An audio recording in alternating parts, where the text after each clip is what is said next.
Greetings to all my favorite students. Today's lesson is World War I from 1914 to 1919. I'm Mr. Poley, and we're going to talk about the war to end all wars. What I want you to know about is the emerging role of the United States in world affairs and World War I, including Wilson's 14 points, the Treaty of Versailles, and the national debate over treaty ratification, and the League of Nations. In Virginia's curriculum framework, they have certain goals for us to teach you about. We need to let you know that the war began in Europe in 1914 when Germany and Austria-Hungary went to war with Britain, France, and Russia. Also, for 3 years, America remained neutral, and there was a strong sentiment not to get involved in a European war. The decision to enter the war was the result of continuing German submarine warfare, violating freedom of the seas, and America's ties to Great Britain. Americans wanted to make the world safe for democracy. That was a famous thought of Woodrow Wilson's. America's military resources made the difference. America's soldiers and materials tipped the balance of the war and led to Germany's defeat. Also in our curriculum framework, they want us to cover how Wilson's 14 points address several other needs. We'll cover that in our next lesson, talking about self-determination, freedom of the seas, the League of Nations, and the mandate system. The Treaty of Versailles ended the war. That's where the French and the English insisted on punishing Germany. The League of Nations was created, and national boundaries were redrawn after the war, creating many new nations. In our next lesson, we'll also cover the League of Nations debate in America, how they had objections to the United States foreign policy decisions being made by an international organization and not by American leaders. The Senate also failed to approve the Treaty of Versailles. Essential understandings.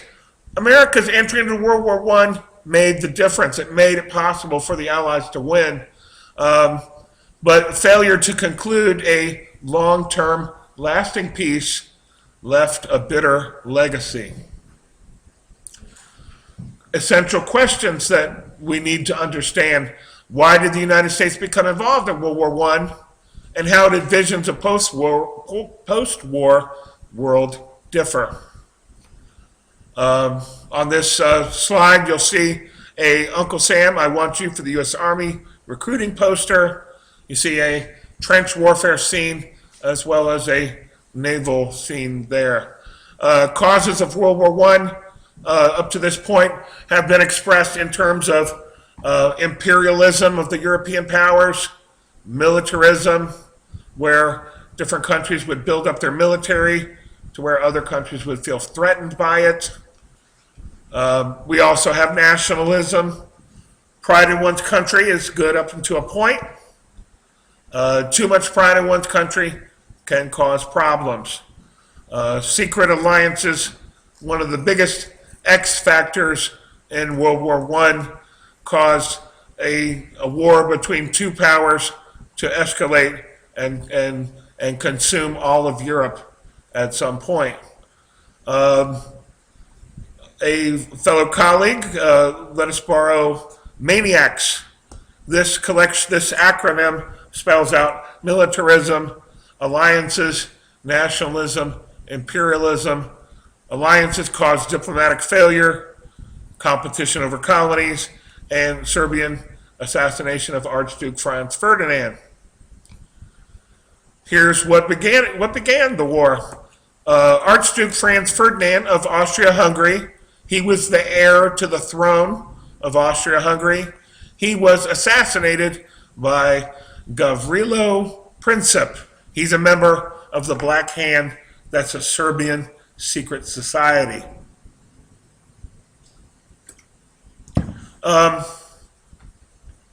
In the aftermath of the assassination, Austria-Hungary wanted the Serbian government to punish those responsible. Austria-Hungary leaders made a list of 10 demands.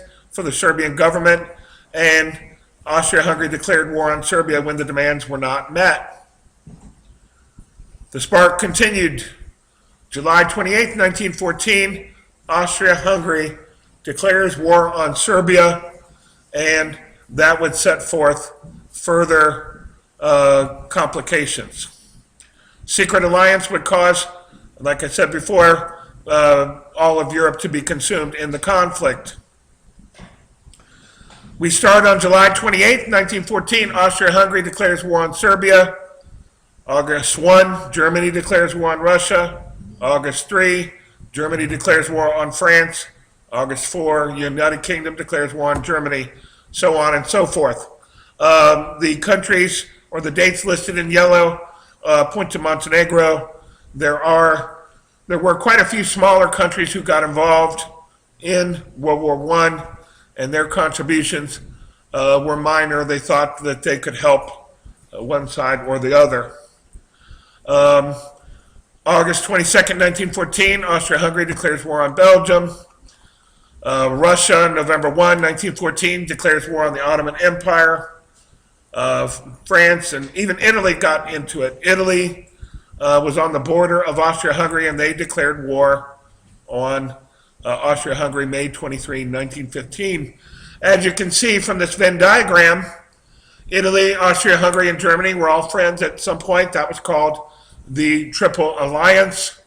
You have Russia, France, and Britain on the right. That's called the Triple Entente. Serbia was friends with Russia. Bulgaria was friends with Germany. And the Ottoman Empire had a connection with Germany and Austria-Hungary and Bulgaria.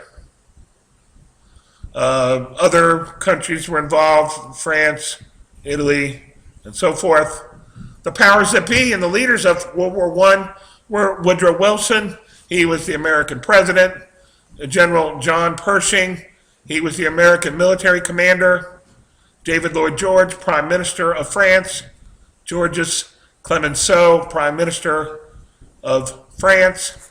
And on the right-hand side, we have our Central Powers. Franz Joseph, he was the Emperor of Austria-Hungary. Karl I, he would take the place of Franz Joseph after Franz Joseph passed away. We have Germany's Kaiser, he's a king, Kaiser Wilhelm II. And we have Mehmed V, the leader of the Ottoman Empire. The participants in World War I are as follows. Fairly simple. On the right, you have Bulgaria, Ottoman Empire, Austria-Hungary, and Germany.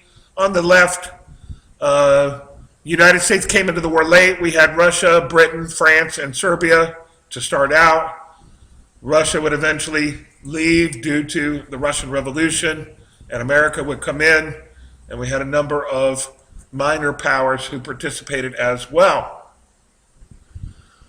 Okay, so anytime we have a war, there are innovations which make make old school fighting become old, and these new innovations would allow us to have more destruction and better ways of killing and conducting war. It used to be that British style of fighting was in a straight line during the Revolution, as well as fighting was still in the straight line during the American Civil War. That was suicidal. We had things like the World War I tank, the landship tank, poison gas, hand grenades, submarines, barbed wire, and even biplanes and machine guns. All of those devices were perfected or improved upon from their previous from the previous way that they worked. Trench warfare would make a big difference. It became a new style of fighting. Trench warfare, both armies could fight from fortified positions. It's a slow form of combat. It has heavy reliance on defense. Soldiers built complex trenches and dugout systems, and they stocked them with weapons. Barbed wire protected the trenches. The space between two different sets of trenches was called no man's land, and anytime there was an attack from one party or another, it would likely result, almost always, result in injury and death for the attacking soldiers. Here's a diagram. Here's a diagram of a trench. You can see trenches were only so wide. All that stuck up over the corner of the trench was a gentleman's or the soldier's hat, and they just peeked out and they made shots. The effectiveness of new weapons made it impossible to fight in the open. That's why they made these trenches. Trenches were constructed for careful and planned attacks. The trenches protected soldiers. Soldiers also dug temporary trenches as close to the front lines as possible. These would protect waves of soldiers attacking the enemy. Attacking soldiers would take cover in the forward trench to regroup, while other soldiers followed the first attack. Trenches kept soldiers out of the line of fire as much as possible. The objectives for the Allies and for the Central Powers. The Allies, the main objective for the Allies was to stop Germany and the Central Powers' attempts to expand their land in Europe and Asia. The American conflict from Germany would come out of Germany's violation of our neutrality agreement. Our neutrality agreement when German submarines attacked American passenger ships. Now, on the Central Powers side, the main objective for the Germans and the Austro-Hungarians was to acquire as much land as possible in Europe and Asia.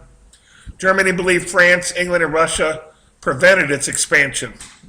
Germany was determined to expand its borders. So all along during this time when the war was started, before America became involved in it, Woodrow Wilson and Americans weren't too excited about getting into a war. A quote from Woodrow Wilson was that America would not get involved in another European war. That's something that Woodrow Wilson said. Woodrow Wilson and his government did not want to upset the immigrants. One should remember that America is a melting pot. It's made up of people from all the different countries of the world. People in America were German and Russian and French and Italian and all of the nationalities. Woodrow Wilson decided that the U.S. would support and send weapons to the Allied countries. And the next thing that we talk about is the Russian revolutions. America is isolationist and not in the war yet. Russia would have two revolutions in 1917. There would be a provisional government, a first revolution in March of 1917, where a democratic government forces the Russian king, and that's called the Tsar. The Russian king would have to step down. In October of 1917, Vladimir Lenin overthrew this democratic provisional government, and he set up a communist government. It was after this point that U.S. and Russia would become enemies and didn't get along so well, and they would be enemies after the communist takeover. In 1917, with the coming of the Russian, with communism in Russia, the Russians, they were weary. Russians were war weary, and they had made enormous sacrifices. After winning the election in November 17, Lenin pursued an armistice with Germany. The Treaty of Brest-Litovsk was signed, and Russia was no longer a combatant nation. You have a picture of Lenin on the left and a little copy of what the treaty itself looked like. The Treaty of Brest-Litovsk. Why did America join the war? Unrestricted German submarine warfare would be the answer to that. German U-boats were sinking military ships as well as trade ships in the Atlantic.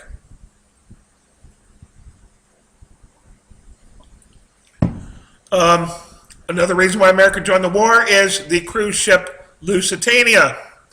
The cruise ship Lusitania was sank by German U-boats, and over 1,260 people were killed.